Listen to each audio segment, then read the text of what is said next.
Hi everyone, hello.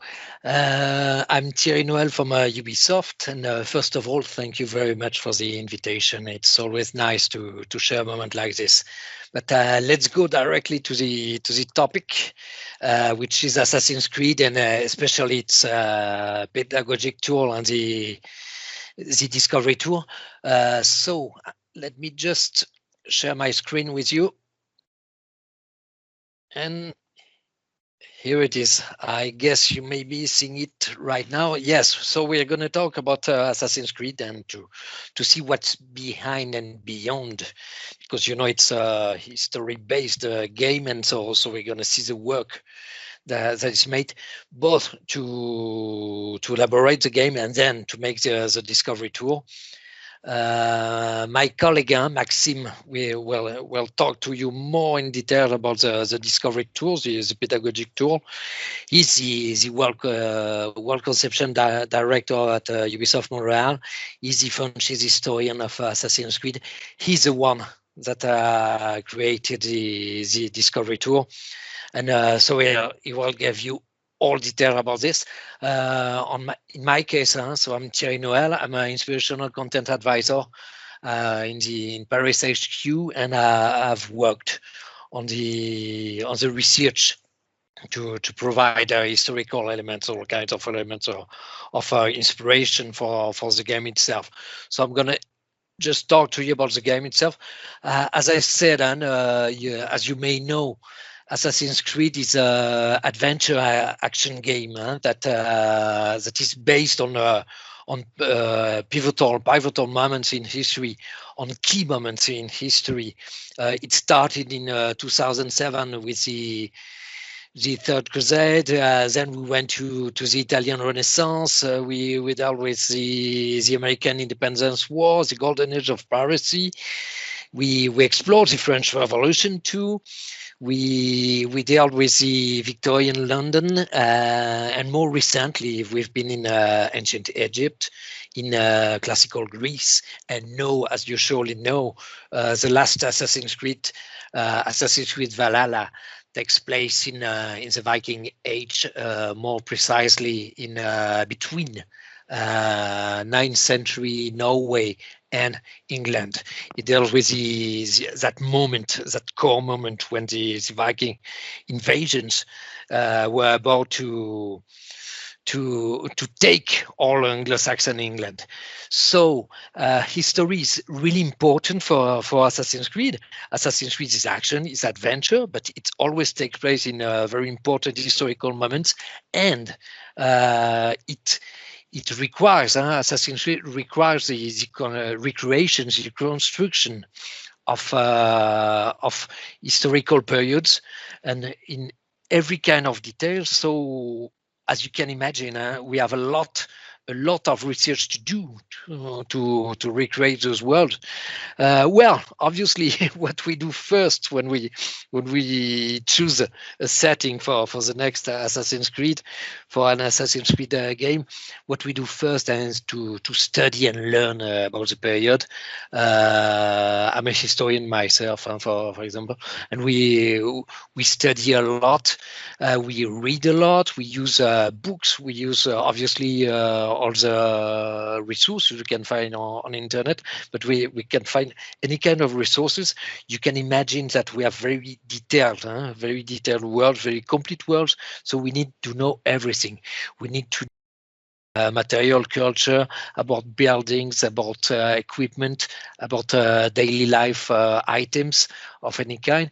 But we also need to know about culture. We need to have a full view of the period, and to gather all the elements we can have about a period, then to provide all those elements to our developers so they can create what will be the world of Assassin's Creed, and a world that will be as believable and as authentic as possible. So we have to dig in every period. Sometimes it's easier than others, I must say, and that you surely know that the Viking Age provides very few elements. There's very few resources genuine resources from the period. So we have to dig perhaps a little deeper for to find all the information we needed. When we don't find, or when we need an extra help, we obviously call experts. We go to see experts. We talk with historians, with archaeologists. We talk with linguists, because that's all the kind of expertise we need to build the games, to have all the information, the scientific information at the moment that's available about the period. We also talked, and it's important to mention it, with community experts. Assassin's Creed, as I told you, it's not only about material culture, what you can see, when you can touch. It's also about how you relate with a person, trying to recreate the culture and the daily life of a period. And it's obviously very important to recreate some specific culture and to respect them. In the case of Valhalla, for example, is a part of it in North America, and we talk with the expert of native culture to respect them, to recreate them as we can think they were. We also talk a lot with history fans and reenactors. That really important in the creative process of Assassin's Creed. When you deal with the past, you cannot always find all the scientific, historical, archaeological, etc., all the elements you need, and are really important, because they have a real practical knowledge. They're passionate about the period, but they also have that practical knowledge. We, for example, went during to build Valhalla, to create the Valhalla game. We, for example, went to the Viking Museum in Lofoten in Norway. We went to Denmark also to see in Roskilde where they rebuilt Viking longships, the famous Viking longship, the exact way and with the exact tools it was during the Viking Age. So that's the kind of things we are looking for, or the kind of information we need to create a game. Obviously, as I mentioned it, we travel a lot. You can see some images from Norway, and part of it from the Lofoten. And the base of it you can see from Denmark too. We went for that game, for example, for Valhalla. We went to Norway, we went to Denmark, I told you, and we went to England, obviously, because it takes place an important part of the game, and takes place with Vikings, but in Anglo-Saxon England. And it was also important not only to reconstruct the Viking history, but also the Anglo-Saxon history, because it was the main protagonist, of that story. So we travel a lot. We try to find immersive experiences of all kinds. You can see images from the Lofoten Viking Museum. We try to see landscapes to feel how it could have been at the period. Our teams had the opportunity to sail, to cook, to eat, to make beer like Vikings. The idea is to feel the Viking experience, so we can recreate it in the game. We also make shorter trips, like scouting trips, to explore museum, to make contact with the experts once again. That's all the kind of activity we have to construct and to really build a game. That's all the kind of information we need to make them. Obviously, with all the material we collect, we have our own tools and documentation, and we create our own tools so that our teams can use them to build our world. You can see this is just an example on how we create infographic about the Anglo-Saxon society structure, or about building a ship and the resources you will need. And that's all the kind of information that will appear one way or another in the game. So with all of this, our developers, our creative teams start to work, and with all that documentation, with all that information, with all those experiences, and with the advices of the experts, our teams start work and build what will be the world of the Assassin's Creed game. And well, recreate, because it's a game. The idea is to create fun, is to create entertainment, action, and obviously to create emotion. I guess you can recognize the kind of landscape or kind of special view that can be seen in the north of Norway, and that's something that we saw. We actually saw when we went to the Lofoten Island. The great opportunity to see Northern Light, and you can see how from all that material, historical material, cultural material we collect, how we later build a game, and providing everything that a game can provide. As I said, entertainment, fun, action, adventure, and emotion. But it's the main game, and the point here is to talk about the discovery tour. So I will let Maxim explain to you how we built the discovery tour. During that first part, as an introduction, we've seen how from history we build a game, and in a certain way in that second part you will see how from a game we go back to history with a discovery tour. Thank you very much.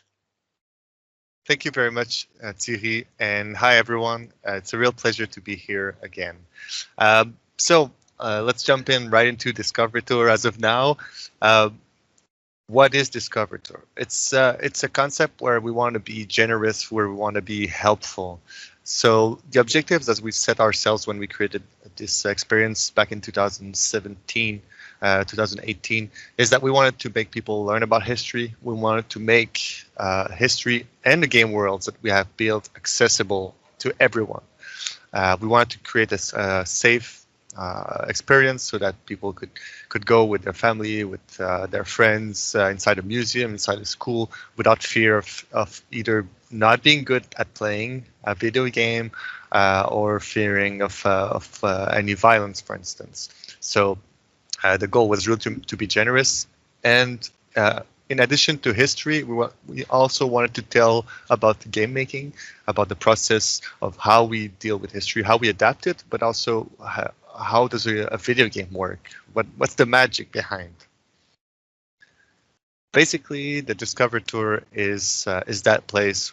It's a safe place where you can visit the game environments, where you can see the locations, see people at work, and you have tours that help you go through that experience. So it's like a live museum in the digital environment, in the recreation of the past, although artistic.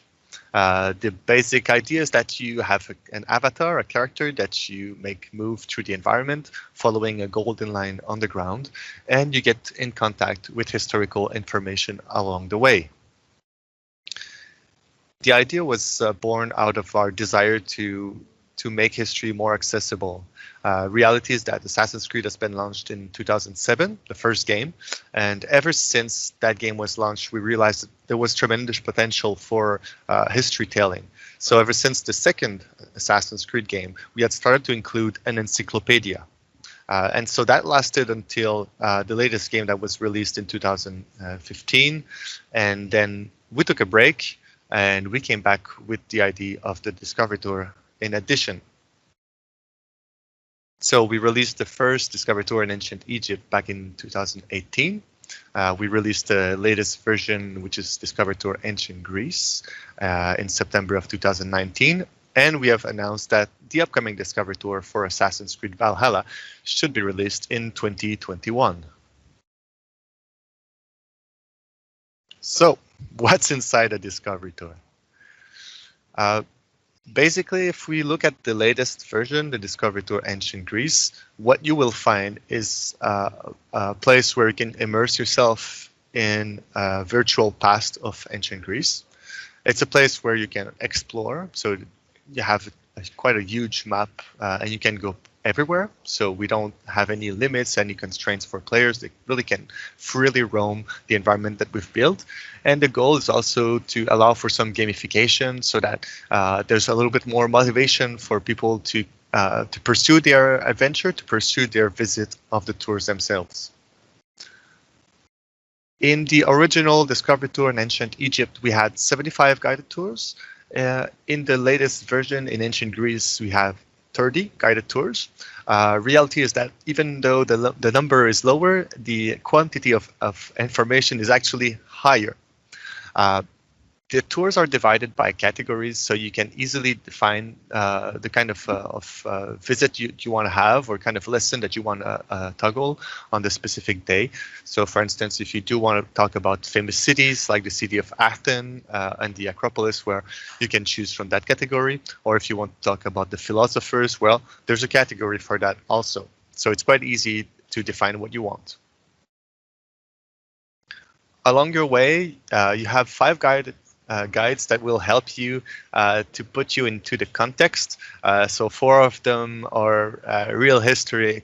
Sorry, 3 of them are historic characters. 2 of them are fictive from the Assassin's Creed game. And the idea here is that they have a quite either a light tone or a heavier tone, and they're there to make your day brighten and your experience a little bit more fun. Personally, as a historian, I always wanted to have Herodotus as a guide, so quite happy that we were able to do that.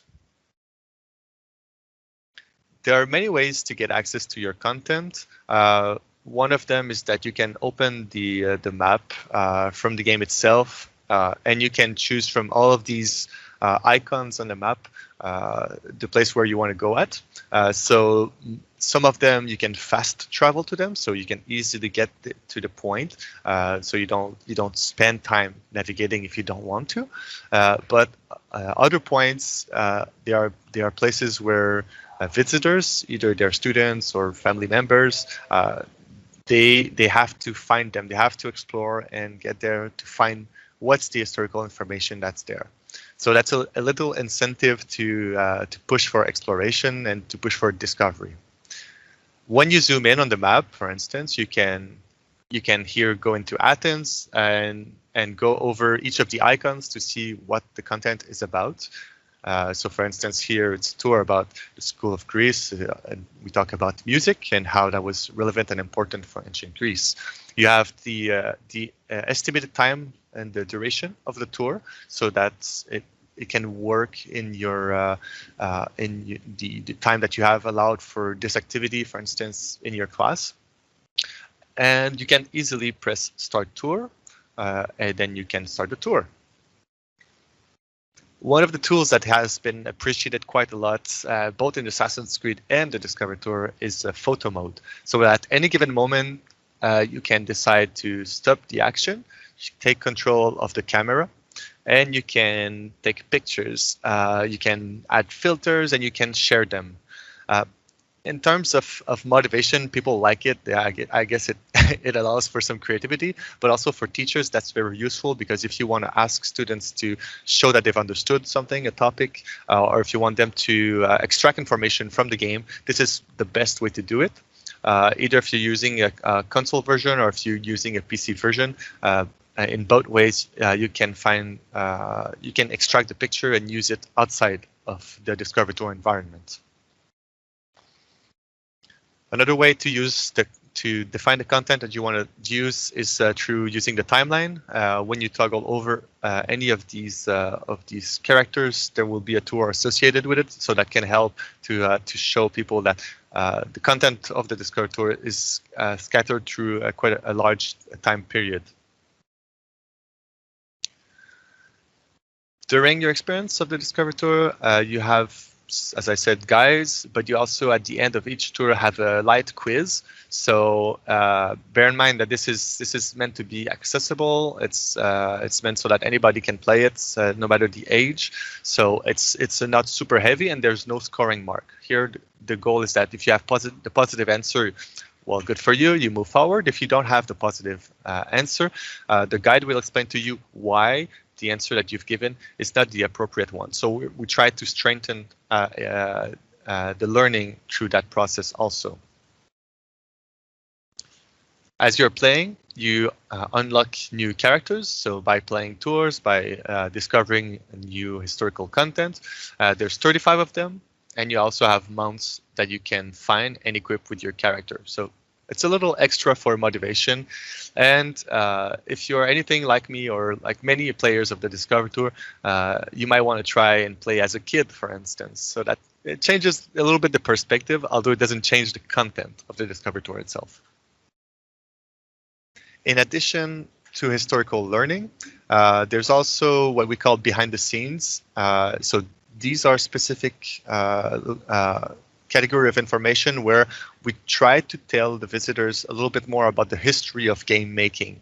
So they are identified with the Ubisoft logo. They have a different color scheme, and here the goal is really to make people understand that that the game is a game. Ultimately, it's not a faithful representation of history, and so there is a process to do the video game. From inspiration to what you can actually play for entertainment. And so behind the scenes are there to try to explain that. I'll give you a very, very quick highlight of the way we work. When we create the Discovery Tour, we work with a field of experts. So we work with a scientific board to make sure that all of our content is of course accurate, but also up to date. So it's fun to work with these people because I think for a lot of teachers, researchers, the ability to show history, to make it alive and accessible is always very interesting. So when we create the Discover Tour, what we do is we basically look at what's available in the main game. We create a list of content based out of the locations and the opportunities that we have.